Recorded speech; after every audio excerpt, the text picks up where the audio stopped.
Welcome viewer, I am Murugan S. This video tutorial describes, fix process GPU utilization is missing in Windows 11 Task Manager. Right-click Taskbar, click Task Manager.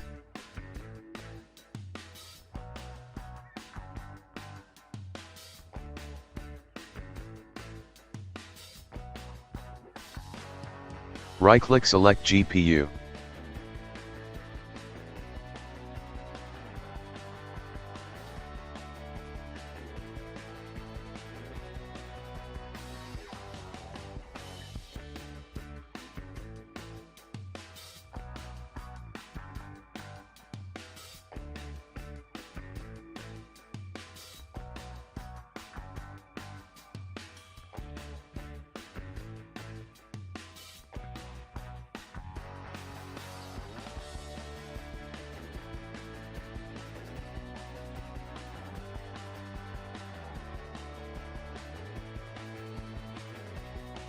I hope this video tutorial helps to you.